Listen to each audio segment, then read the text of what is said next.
ભારત જય હિન્દ।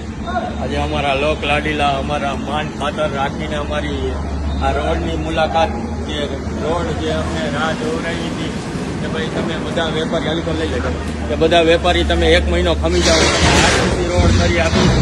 આજે કાનાભાઈનો ખૂબ ખૂબ આભાર। તમે જોઈ શકો છો આખો રોડ આરસીસી રોડ થઈ જશે। આ રોડ હવે 20 વર્ષ સુધી સામું નહીં જોવો પડે એવો રોડ બનાવી આપે છે। થેન્ક યુ કાનાભાઈ, તમારો ખૂબ ખૂબ આભાર।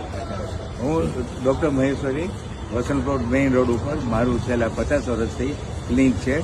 આવો રોડ મોરબીમાં 50 વર્ષમાં પહેલો બને છે અને એલએનટી વાળા હાઈવે બનાવે એના કરતાં પણ સારું છે।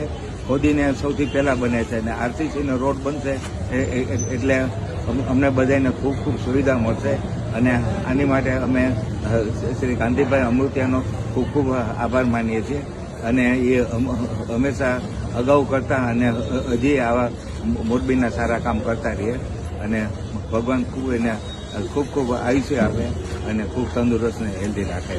ખૂબ ખૂબ આભાર કાંતિભાઈ।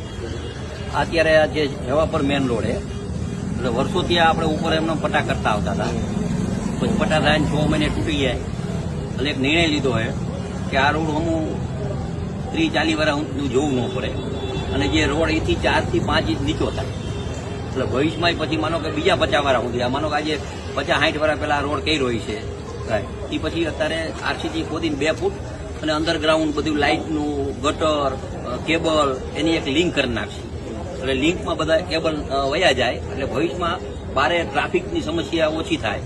પણ મારા વતી નમ્ર વિનંતી વેપારીને કે તમારે એક અમે ટુકડો કરશી એટલે 1.5 મહિનો થાય એક ટુકડો કરતા, 1.5 મહિનો તમારે સહકાર આપવો પડશે, પછી આ રોડ થઈ જાય પછી આગળ કરતા જશે। એ રીતે લગભગ 4 થી 5 મહિનામાં આ રોડનું કામ પૂરું કરી દેશે। આવા રોડ બીજા 2-3 એવા મંજૂર થયા, પંચાર રોડ ને આ તે બધું।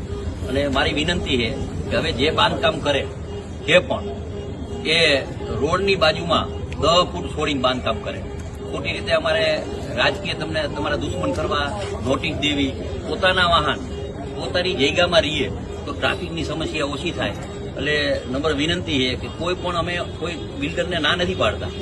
હમણાં બિલ્ડર એસોસિએશનના પ્રમુખ હારે પણ મારે વાત થઈ, એ પણ એકાદા મહિનામાં મિટિંગ બોલાવીને કરે કે એક પ્લોટ કોઈ 4000 ફૂટનો પ્લોટ લીધો હોય તો એમાં બંગલામાં એક જ ભાઈ જાતા હોય, બહુ તો 4 જતા હોય, એના ઉપર 5 માળ કરી નાખો પછી એના વાહન ક્યાં રહીએ, રોડ ઉપર ન રહીએ અને ખોટા પોલીસને ટ્રાફિકની તમારા વાહન પકડી જાય। એટલે મારી નમ્ર વિનંતી છે કે જે પણ બાંધકામ કરે એ નીતિ નિયમથી સારી રીતે પ્રજાને હેરાન ન થાય એવું પણ બાંધકામ કરે એવી મારી કડક સૂચના છે। ભારત માતા